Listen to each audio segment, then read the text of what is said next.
नमस्ते. मी आज पडवळ घोसाळ्याची भाजी करून दाखवणार आहे. हे आपण भाजीच्या गाडीवर गेलो ना की असे छोटे छोटे पडवळ दिसतात आपल्याला. याला पडवळ घोसाळे बोलतात. हे छोटे आहे आणि हे बघा कसे आहेत. हे आपण आहे ना हे असे कापून चिरून आहे ना, साल न काढली तरी चालेल, पण मी त्याची भाजीची साल काढलेली आहे. पण हे अर्धा किलो जास्त आहे म्हणून मी साल काढली. नाहीतर ही अशी उभी चिरून घेतली ना, ही अशी चिरून घ्यायची आणि आतले हे बघा अशी 4 फोडं करायची बरोबर. आणि याचे असे आपण असे ना बारीक बारीक फोडं करायची. साल नाही काढली तरी चालेल.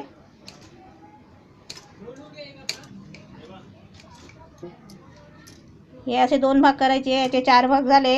असे 4 भाग करायचे आणि असे बारीक बारीक तुकडे करून घ्यायचे. हे असे मी तुकडे आता करून घेतलेले आहे. स्वच्छ धुवून वगैरे घेतले आहे. आणि याच्यामध्ये कसं मी थोडं गाजर घेतले आहे कापून. कशी मुलं वगैरे असं साधा गाजर खात नाही ना, त्याच्यामुळे आपण ते कसं मुलं असतील घरात तर भाजीमध्ये थोडा गाजर टाकायचे. एक एक दोन दोन असे प्रत्येक भाजीमध्ये गाजर टाकायचे, म्हणजे ते आपली मुलं त्या भाजीमधून गाजर खाऊ शकतात. असं याच्यासाठी हे सगळं लागणारं साहित्य आहे. हे पडवळ घोसाळा आहे, त्यासाठी हा कांदा आहे, कढीपत्ता, त्याच्यासाठी मी 2 कांदे घेतले आहे, हे गाजर आहे, लसूण, अद्रक, मिरची, हे शेंगदाण्याचं कूट आहे, मीठ आहे आणि हे टोमॅटो आहेत बारीक करून घेतलेले. 2 टोमॅटो कापून घेतले आहे. त्याच्यासाठी थोडीशी वरून कोथिंबीर असेल नसेल तरी चालेल, पण मी आता घेतली आहे. हे तळण्यासाठी तेल आहे आणि हे थोडंसं पाणी, म्हणजे थोडंसं वाफेवर शिजायला, म्हणजे थोडं पाणी मारायला लागेल त्याच्यासाठी. हे नेरलेचं भांडं घेतलं आहे भाजीसाठी. आता मी गॅस पेटवते.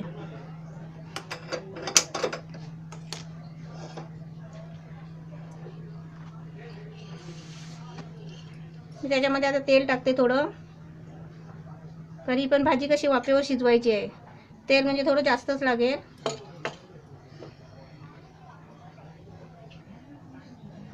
आधी सांगते थांबून. तेल तापलेलं आहे तर त्याच्यामध्ये कांदा टाकते. अर्धा किलो पडवळ आहे, त्याच्यामध्ये मी 2 कांदे घेतलेले आहेत. जसं तुम्ही भाजी वापराल ना गॅस तसं तेवढा कांदा घ्यायचा. म्हणजे पाव किलो पडवळ घेतलं तर 1 कांदा असा मोठासा चालेल. आता कांदा थोडा लाल व्हायला द्यायचा आहे. त्याच्यामध्ये मी थोडी आता मिरची टाकते, कारण कांद्यामध्ये मिरची पण भाजून निघेल. ही मिरची आहे, 2-3 मिरची टाकायची.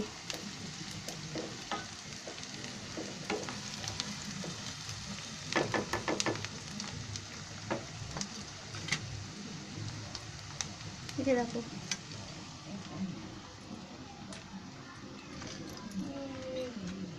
मी जरा लसूण आणि अद्रक चेचून घेते.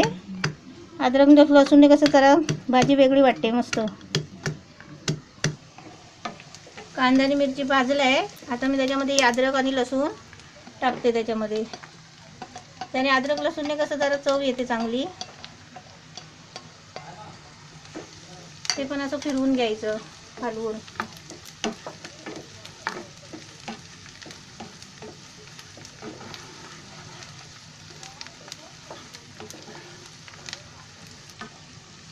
हे कांदा, लसूण, अद्रक आणि मिरची हे सर्व टाकलेलं आहे. आता मध्ये थोडं गाजर घेतलं आहे, म्हणजे 2 गाजर आहेत हे. म्हणजे मुलं भाजी असेच खात नाही ना, त्याच्यासाठी म्हणजे भाजीमध्ये वापरायचे गाजर.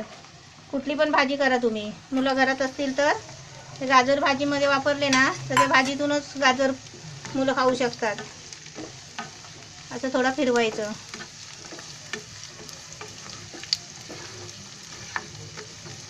पण हे आता थोडं ना वाफेनीच शिजू द्यायचं आहे. त्याच्यामध्ये मी थोडं पडवळ टाकते.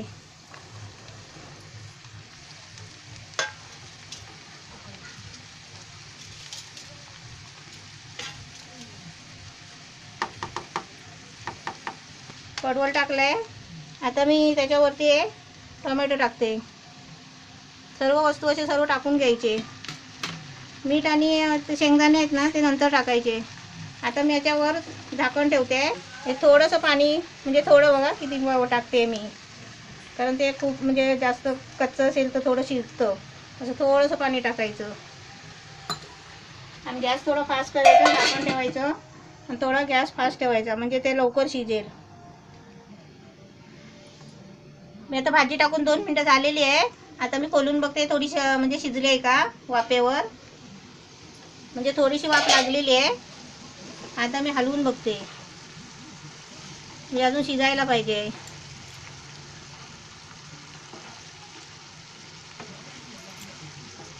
ही कशी अशी नरम चांगली दिसते.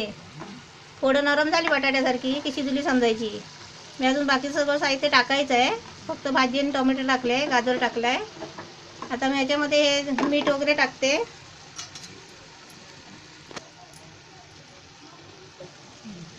आता मी पहिले शेंगदाण्याचं बारीक केलेलं कूट आहे ना ते टाकते.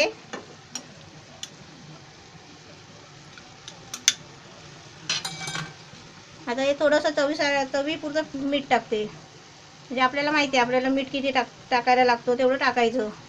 कारण रोजचीच भाजी आहे ना, त्याच्यामुळे आपल्याला माहिती पडतं. एकदा हलवते.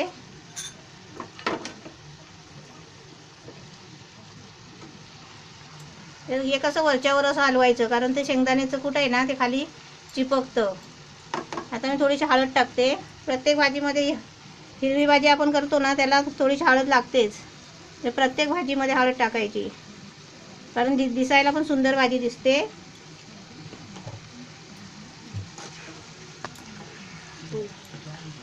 प्रत्येक भाजीमध्ये हळद का टाकायची? हळद म्हणजे चांगली पण असते प्रकृतीला. म्हणजे असं कुठे अंग दुखतंय, काय दुखतंय, हात दुखतोय, पाय दुखतंय, म्हणजे आपण दूध टाकून कशी हळद दुधातून घेतो ना त्या पद्धतीनेच भाजीमध्ये हळद वापरायची. सर्व गोष्टीमध्ये हळद चांगली असते. तर मी हळद पण टाकलेली आहे, मीठ टाकलं आहे. आता फक्त हे पाणी आहे ना हे जरा मुरूसाठी मी थोडं म्हणजे 2 मिनटं अजून ठेवते गॅसवर, म्हणजे ती भाजी चांगली शिजेल. सर्व साहित्य टाकून झालेलं आहे.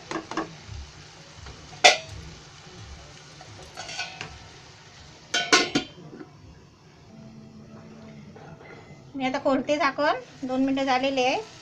बघूया पाणी मुरलं आहे का त्याच्यातलं.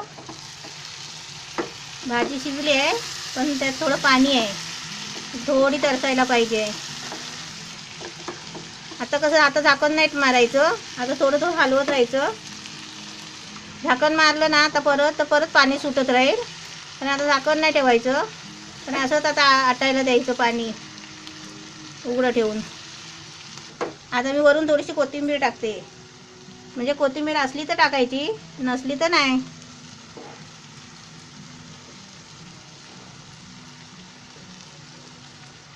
हे पडवळ घोसाळी, ह्याला बोलतात पडवळ घोसाळी. गाडीवर भेटतात.